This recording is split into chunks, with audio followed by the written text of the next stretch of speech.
은혜 받으실 하나님의 말씀은 열왕기하 3장 13절부터 20절까지 말씀입니다.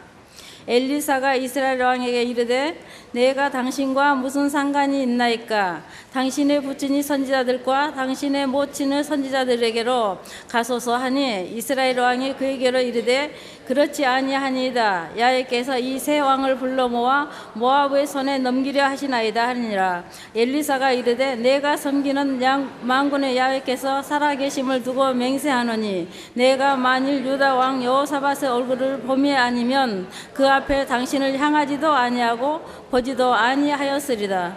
이제 내게로 검은고 탈 자를 불러오소서 하니라. 검은고 타는 자가 검은고를 탈 때에 야훼의 손이 엘리사 위에 있더니 그의 이르되 야훼의 말씀이 이 골짜기에 개천을 많이 바라셨나이다. 야훼께서 이르시기를 너희가 바람도 보지 못하고 비도 보지 못하되 이 골짜기에 물이 가득하여 너희와 너희 가축과 짐승이 마시리라 하셨나이다. 이것은 야훼께서 보시기에 작은 일이라. 야훼께서 모압 사람도 당신의 손에 넘기시리니 당신의 모든 견고한 성읍과 모든 아름다운 성읍을 치고 모든 좋은 나무를 베고 모든 샘을 메우고 돌로 모든 좋은 밭을 헐리이다 하더니 아침이 되어 소재 드릴 때에 물이 에돔 쪽에서부터 흘러나와 그 땅에 가득하였더라. 그럼에도 불구하고 알제리아한테 4대1로 졌습니다. 누구 때문에 졌을까요? 박주영, 홍명보, 손가락질 하자 보면 왜 이렇게 못했어 하고 싶은 생각이 굴뚝 같을지 모르지만 차두리가 참 귀한 말을 했습니다. 그 해설을 하면서 마지막에 그렇게 했다고 하더라고요. 제가 직접 듣지 못했지만 보도된 걸 보니까 선배로서 미안하다. 선배가 더 잘해서 월드컵 대표팀에 차출이 돼서 같이 뛰면서 얼마나 당황한 사건이 벌어졌습니다. 전반에 3대0이 돼버리고 말았어요. 저도 축구를 좋아하고 저도 지금 천둥 번개가 치는 오전에 가서 축구를 하고 왔는데 비 맞아가며 축구를 했는데 3대0이 되면 거의 정신이 멘탈이 붕괴된 상황입니다. 아이들이 얼마나 우왕좌왕하고 놀랐고 20살 안짝 20 중반밖에 안 된 아이들 아닙니까? 얼마나 놀랐겠고 당황했겠습니까? 아마 상당한 공포와 무서움을 느꼈을 것입니다. 그것을 느끼며 싸웠을 것입니다. 그런데 그 차두리가 그런 말을 하는 거예요. 선배들이 잘 못해서 월드컵 대표팀에 차출이 되지 못해서 그 힘들 때 후배들만 그것을 겪게 해서 참 미안하다라는 말을 했습니다. 결국 한마디로 줄이면 누구 때문에 졌다? 나 때문에 졌다. 경상도 말로 내 때문에 졌다.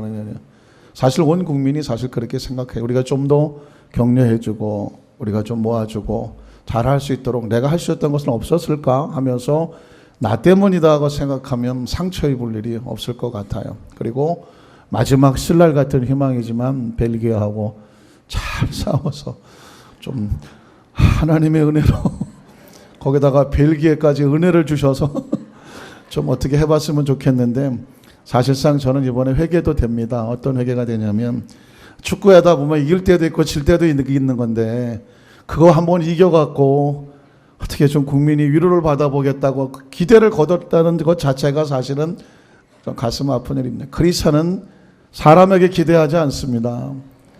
축구에게 기대를 걸지 않습니다. 잘할 수도 있고 못할 수도 있는 거예요. 이길 수도 있고 질 수도 있는 거죠. 크리스찬의 희망은 어디다 둘까요? 하나님에게 두는 거예요. 많이 당해보셨잖아요. 사람 기대했다가 더 얼마나 웃음꼴 되고 배반당하고 배신당할 때가 많습니까?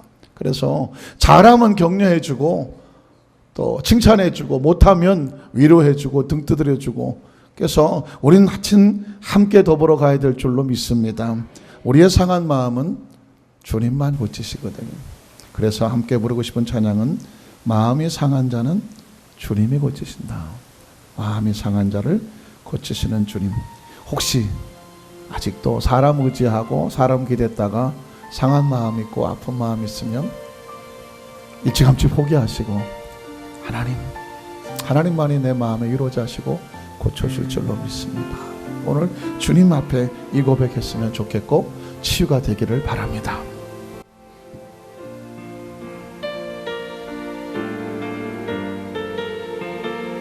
우리 주님은 마음이 상황을 고쳐주십니다.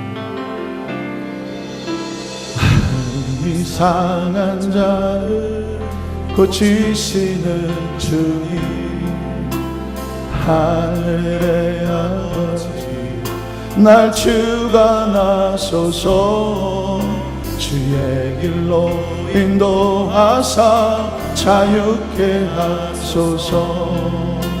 새 일을 행하사 품게 하소서. 그의 주이고 목이 마르니 성령의 길을 묻소서.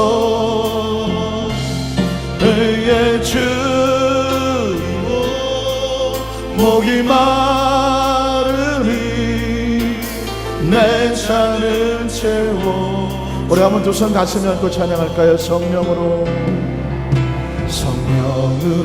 채우사 주보게 하소서.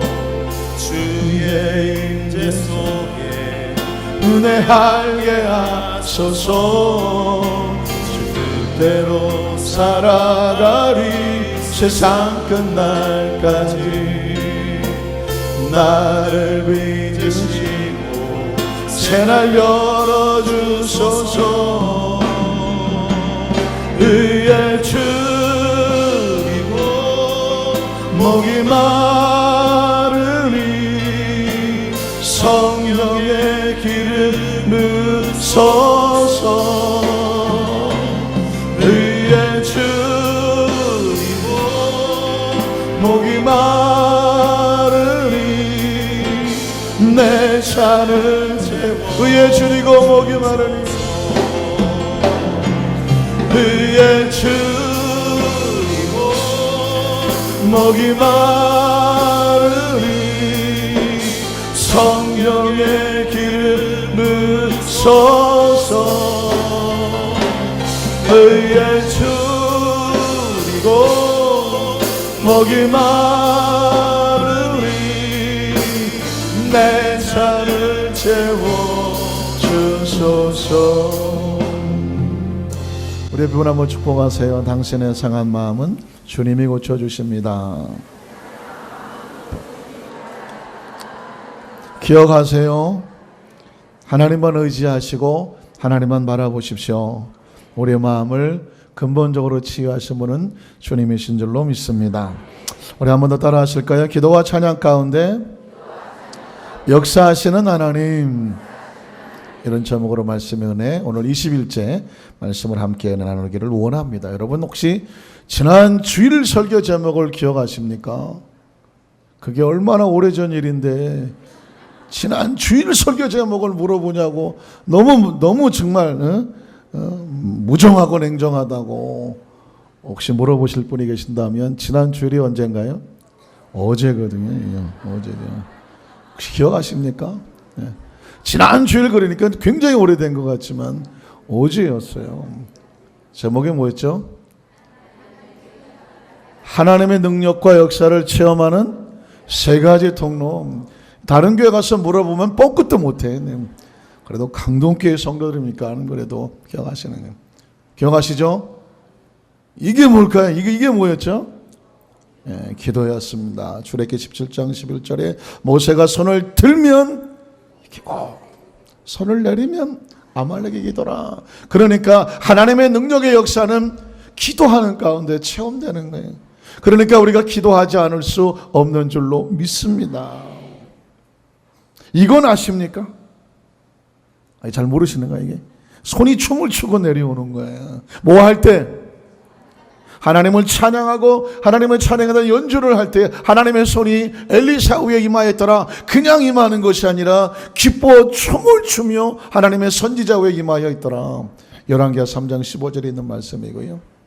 출애굽기 15장 26절에는 너희가 나의 규례와 율례와 법도와 계명과 나의 말을 순종하면 애굽에 내린 질병에 몇 개도 하나도 내리지 않겠다. 여러분, 우리는 성경 속에서 하나님의 마음을 느끼는 거예요. 하나님의 마음을 눈치채는 거고 엿보는 거고 만나는 겁니다. 여러분, 성경을 통해서 무슨 당시 배경, 무슨 풍습, 역사 이런 다 중요해요. 여러 가지 문학적인 어떤 필체, 양식 다 중요합니다. 기후, 지형 다 중요하죠. 그러나 정말 중요한 건 뭐냐면 오늘 이 말씀을 통해서 하나님께서 나에게 전해주시고 싶어하는 마음이 무엇인지, 마음을 만나면 그 마음 속에 위로도 있고 소망도 있고 때로는 깨우침도 있고 용기도 있고 그리고 희망도 생기는 줄로 믿습니다. 마음이 중요한 거예요. 그런데 하나님께서 기도하는 자에게 능력으로 붙잡아 주시고 찬양으로 영광 돌리면 그 위에 보좌 삼아 임재해 주시고 어려운 가운데 말씀 붙잡고 최대를 다하여 순종하려고 하면 그거 아세요? 인간이 얼마나 하나님 말씀 순종하기를 싫어하는지. 자기 생각대로 하고 싶어 하지 누가 이래라 저래라 하는 거 그거 듣고 싶어 하겠습니까? 안 그래요. 그런데 그럼에도 불구하고 그것을 억누르고 하나님의 말씀이니까 순종합니다. 기억하시죠? 왜 기뻐합니까? 하나님의 명령이니까 항상 기뻐하는. 지금 죽겠어요. 그래도 뭐합니까? 기뻐합니다. 왜? 하나님이 기뻐하라고 하셨으니까. 쉬지 말고 기도해야 됩니다. 왜요? 하나님 명령이니까. 기도는 다 때려치고 좀 쉬고 싶어. 그러나 기도합니다. 왜? 말씀에 명령하셨으니까. 지금 어금니 깨물고 감사합니다. 왜 그럴까요? 하나님의 명령이니까 하는 거예요. 그럼 명령대로 행하는 자에게는 질병이 하나도 내가 너희에게 내리고는 싶지 않다라고 말씀하신 것이 하나님의 마음이에요. 오늘은요, 열왕기하 3장에 있는 본문이 너무 신기하지 않습니까? 하나님의 손이 춤을 추면서 엘리사의 선지자 위에 임하였다라고 하는 본문을 조금 더 깊이 파고 들어가면서 기도와 찬양 가운데 역사하시는 하나님의 모습을 좀 더 구체적으로 만나는 시간 되기를 주님의 이름으로 축원합니다. 우리 첫 번째로 이스라엘 왕과 유다 왕과 에돔 왕이 한꺼번에 위기를 만나는 아주 특이한 상황을 살펴보려고 합니다. 여러분, 우리나라는 남한과 북한, 그렇죠? 사우스 코리아, 노스 코리아인 것처럼 전 세계 이제 유일한 분단 국가라고 해서 조그만 땅덩어리에 북쪽은 북한이 있고 북조선 인민공화국이네, 남쪽은 대한민국이 이렇게 있습니다. 그런데 성경에 보면 이 이스라엘 나라가 우리나라 역사하고 너무 비슷한 거예요. 그 조그만 땅덩어리에 남북으로 잘렸어요. 그래서 북쪽은 이스라엘이라고 말해요. 남쪽은 유대아라고 말하는 거예요. 그래서 성경을 처음 읽다가 보면 어떻게 하면 이스라엘 나왔다가 유대가 나왔다가 어떤 사람은 이스라엘 왕이라고 그러고 또 어떤 사람은 유대 왕이라고, 이 무슨 말인지 헷갈리게 되죠. 그러나 남북으로 갈려진 이스라엘이 북쪽은 이스라엘이라고 말하고 남쪽은 유다라고 말하는 것입니다. 그래서 북쪽은 안타깝게도 땅이 안 좋은가? 북쪽에 있는 왕들은 다들 사실 악한 왕들이었어요. 우리나라 북한도 지금 조금 거시기 하지 않습니까? 우리나라에 비해서. 그런데 남쪽의 왕들은 하나님을 잘 섬기는 왕들이 있었습니다. 자, 그런데 이 북쪽 이스라엘 왕과 남쪽 유대 왕과 함께 더불어 옆에 붙어 있는 에돔 왕까지 이 세 나라 왕이 모압이라는 나라에 쌓여서 위기를 만나게 되는데 이유가 뭔지 한번 살펴보시겠습니까? 9절로 10절을 한번 찾아보겠습니다. 같이 읽어볼까요? 이스라엘 왕과 유다 왕과 에돔 왕이 가더니 길을 둘러간 지 7일에 군사와 따라가는 가축을 먹일 뭐가 없어요?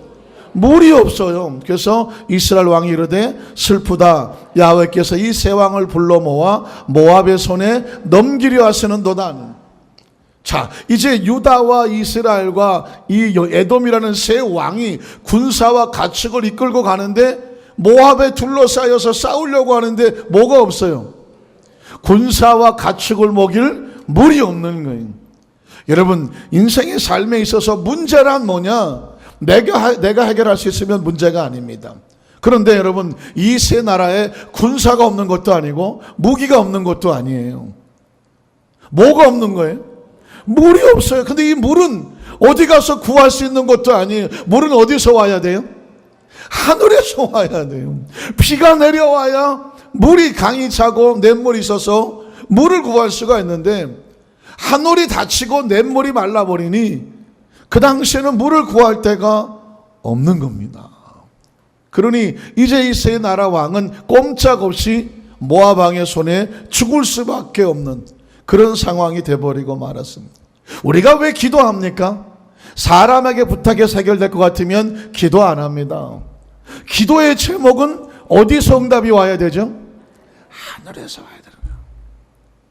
오늘 하나님께서 내게 주셔야 될 기도 응답이 무엇일까? 이런 마음속에 한번 물어보시고, 오늘 이 밤에 구할 것은 바로, 응답 받아야 될 제목은 바로 여러분이 구하시는 오늘 그 기도 제목에 응답이 있기를 주님의 이름으로 축원합니다. 자, 그럼 두 번째, 이 사람들이 어떻게 했을까요? 이 사람들은 이 문제를 해결하기 위해서 같이 한번 읽어볼까요? 하나님 백성들이 위기를 만날 때 하나님의 말씀을 받은 선지자를 만나러 가는 것입니다. 왜 여러분 선지자를 만나러 갈까요? 같이 한번 읽어볼게요. 11절로 12절인데요. 여호사밧 들어보셨죠? 왕입니다. 유다 왕이에요. 신실한 왕이죠. 같이 읽습니다. 여호사밧이 이르되 우리가 야훼께 물을 만한 야훼의 선지자가 여기 없느냐 하는지라.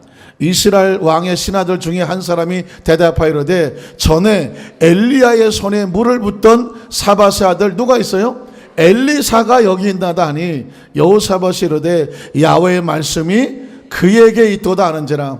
이에 이스라엘 왕과 여호사밧과 에돔 왕이 그에게로 내려가더라. 사랑하는 성도 여러분, 하늘에서 내려와야 될 응답은요, 하늘에서 주시는 하나님 말씀 안에 있다는 사실을 여러분 기억하시기를 주님의 이름으로 축원합니다. 이 문제는 반드시 하늘에서 응답이 와야 돼요. 하나님이 도와주셔야 돼요. 그러면 그 응답을 찾기 위해 누구를 만나러 가야 됩니까? 하나님의 선지자를 만나러 가는데, 하나님의 선지자를 만나러 가는 이유가 뭐예요? 하나님의 말씀 받으러 가는 거예요.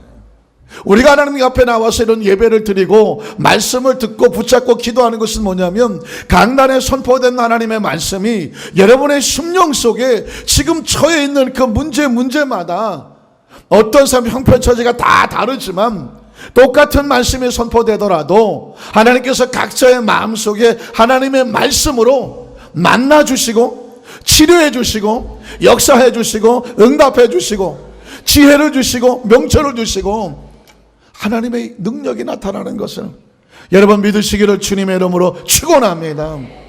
굉장히 중요한 의미가 있습니다. 그때 당시는 하나님의 말씀을 들을 때라고는 한 군데밖에 없었어요. 그 한 군데가 어딜까요? 하나님의 선지자를 찾아가는 거예요.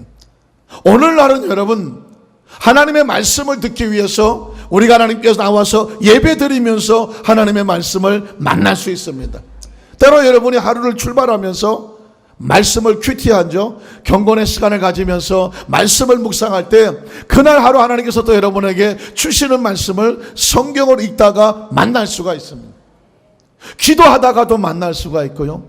어떤 사람은 무심코 고백되는 찬양 속에서 하나님께서 내게 주시는 이런 가르침이 있구나, 은혜가 있구나.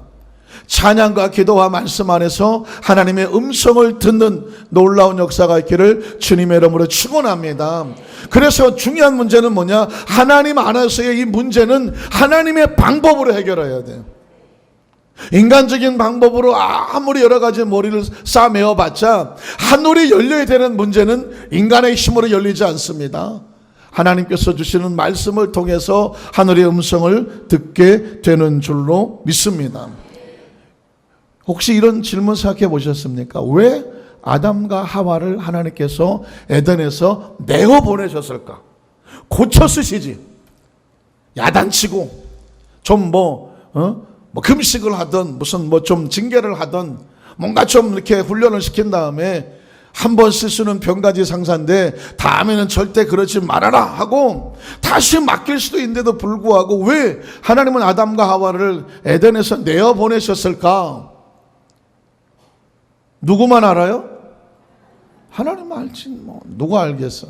그러나 한 가지 유추해 볼 수 있는 것은 뭐냐면 아담과 하와가 선악과를 따먹었다는 것은 무슨 사인이냐면 이제 나는 내 문제에 관해서 누구에게 묻지 않겠습니다. 하나님에게 묻지 않겠다는 사인이에요. 선악과를 따먹었다는 얘기는 이제 내가 선악과를 먹었으니 선과 악을 스스로 판단하게 됐으니 내 스스로 결정해도 됩니다라고 하나님 앞에 묻지 않겠다는 사인이거든요. 하나님께 묻지 않으려는 사람은 에덴에 있을 필요가 없습니다. 오늘 이 자리도 마찬가지입니다. 하나님께 묻지 않을 사람은 이 자리에 있을 이유가 없어요. 왜냐하면 크리스찬이란 누구에게 물으려 나오는 사람이다? 하나님에게 말씀 들으러 나오는 사람이에요. 그 말씀 듣는 이유는 뭐냐? 그 말씀을 듣고 행하려고 하는 거예요. 말씀만 잔뜩 듣고 행하지는 않으면 그건 아무런 소용이 없는 거예요. 그건 내가 다 아는 이야기라고 여기서 판단해 버리지 행동은 안 하면 아무런 의미가 없는 겁니다. 그래서 신앙생활은요 오래될수록 더 최선을 다해야 돼요. 왜냐하면 아는 게 겁나게 많아버려요. 들은 게 많아. 문제는 뭐냐면 들은 게 많다가 보면 그건 내가 다 아는 거야 라고 쉽게 판단해 버려요. 그러나 한 가지라도 실천하는 것이 하나님의 자녀된 올바른 모습인 줄로 믿습니다. 하나님에 묻지 않으려는 사람은요 선악과를 따먹은 사람들은 에덴에 있을 이유가 없어요. 그래서 우리는 하나님 앞에 나와서 자꾸 물어야 돼요. 하나님, 이것이 하나님께서 기뻐하시는 것입니까? 내가 이렇게 말해도 될까요? 이렇게 행동해도 될까요? 이거 내가 가도 될까요? 이 사람 내가 만나도 될까요? 하나님 앞에 물어야 돼요. 그래서 마음이 편안한 거, 성령이 마음이 편안한 거, 그건 행하셔도 돼요. 그러나 편하지 않은 거는 하지 않으셔야 돼요. 만약에 하와가 선악과를 눈앞에 보고 있지만 하나님 이건 내가 따먹어도 될까요? 저거 따먹으라고 자꾸 옆구리 쑤시는데 그때 여러분 하나님 마음을 어떤 마음속에 주셨겠습니까? 말씀이 생각나면 돌아섰을 거예요. 그러나 말씀은 잊어버리고 본능과 감정, 욕구에 충실하다가 보니까 말씀을 잊어버립니다. 세 나라 왕이 누구를 찾아갔다고요? 하나님의 사람 선지자 엘리사를 찾아갔어요. 뭐 들으려고? 말씀 들으려고. 자, 그래서 여러분 세 번째는 뭐냐면 말씀 앞에서 그 말씀의 응답이 될 만한 사람이 돼야 돼요. 같이 읽어볼까요? 하나님의 역사와 도움을 받을 만한 신앙의 사람이 되는 거예요. 하나님의 말씀은요 자판기가 아니에요. 자판기는 1,000원짜리 2,000원짜리 집어넣으면 음료수가 툭 떨어집니다. 근데 간혹 가다가 자판기도요 성질 더러운 자판기 있습니다. 경험해 보셨습니까? 1,000원짜리를 집어넣는데 튀어나와. 나 참 별 이상한. 그럼 또 집어넣죠. 또 튀어나와. 이게 거꾸로 집어넣어서 그러나 또 거꾸로 집어넣어. 이래 또 튀어나와. 자세히 알고 보니까 이게 똑바로 펴서 정성을 들여서 비벼갖고 이게 또 원하는 대로 살 뒤밀어야 이게 또 척허덕하고 뭐 음료수도 하나 빼먹을 수 있는 거지. 이거 대충 구겨진 거 집어넣다가는 이게 성질을 얼마나 더럽게 보니 집어 던져 그냥 바깥으로 나가 떨어져 1,000원짜리라도요. 이 자판기도 성질이 보통 들어온 거 아니에요. 하나님의 말씀은 인격이 있습니다. 지성과 감정과 의지가 있어서 그 말씀의 응답을 받을 만한 그런 사람의 모습으로 쓸 수 있어야 되는 것이죠. 13절로 14절에 보면요 아주 무서운 말이 나옵니다. 자, 엘리사가 이스라엘 온 북쪽 왕이라고 말했습니다. 이스라엘 왕에게 이르되 내가 당신과 무슨 상관이 있습니까? 말씀은 그 사람과 상관이 있어야 돼요. 그런데 이 이스라엘 왕은 아합 왕 그 후손으로 내려오는 하나님을 무시하고 거역하고 우상을 숭배하며 말을 아주 더럽게 안 듣는 사람이에요. 이런 사람이 하나님 말씀을 듣겠다고 나왔으니 선지자가 이 엘리사가 하나님 말씀이 당신하고 무슨 상관이 있습니까? 라고 물을 수밖에 없는 거예요. 자, 그래서 당신의 부친의 선지자 아합 왕이거든요. 당신의 부친, 당신의 모친 누구예요? 바알과 아세라 선지자거든. 당신이 언제 하나님 말씀을 그렇게 귀히 여겼습니까? 바알과 아세라 우상 숭배하지 않았습니까? 그러면 그 선지자들한테서 물으라는 거예요. 그거 섬기는 사람이 왜 하나님의 사람 앞에 와서 하나님 말씀에 귀를 기울여 하느냐? 상관없다고 말하는 거예요. 그 선지자들에게 가서서 그러자 이스라엘 왕이 이렇게 말합니다. 그에게 이르되 그렇지 아니합니다. 야훼께서 이 세 왕을 불러 모아 모압의 손에 넘기려 하시나이다 하니라. 자, 그러니까 나는 상관이 없지만 여기 여호사밧 왕은 하나님 앞에 신실한 왕이니 세 왕이 한꺼번에 죽게 되었으니 곁다리라도 우리 살 수 있는 길을 달라라는 그런 말이었습니다. 이게 얼마나 참 부끄럽습니까? 그때 엘리사가 하는 말을 들어보십시오. 엘리사가 이르되 내가 섬기는 만군의 야훼께 살아계심을 두고 맹세하노니 내가 만일 누구? 유다의 왕 여호사밧의 얼굴을 보는 것이 아니면 그 앞에서 당신을 향하여 얼굴을 보지도 않았다고 말합니다. 여러분, 상당히 영적인 건요 냉철합니다. 평소에 하나님을 존경하지 아니하고 경외하지 아니하고 믿지 아니하고 말씀을 우습게 여기며 자기 멋대로 사는 사람이 급하게 되었다고 하나님 나 좀 도와주십시오 라고 서게 될 때에 이렇게 나올 수도 있어요. 너하고 나하고 무슨 상관이냐. 그렇죠? 왜? 하나님을 경외하지 않는 사람이 갑자기 어려운 일을 당했다고 하나님 도와주세요 했을 때 하나님께서 너하고 나하고 무슨 상관인데? 인간들이 쓰는 말 있잖아요. 내가 너 언제 봤다고. 아니면 네가 나 언제 봤다고. 이 말이 무슨 말이냐? 무슨 상관이냐? 그런 말이죠. 그러나 내가 하나님께서 역사하시는 것을 응답하는 이유는 뭐냐? 누구 때문이다? 여호사밧 왕 때문에. 굉장히 중요한 말씀.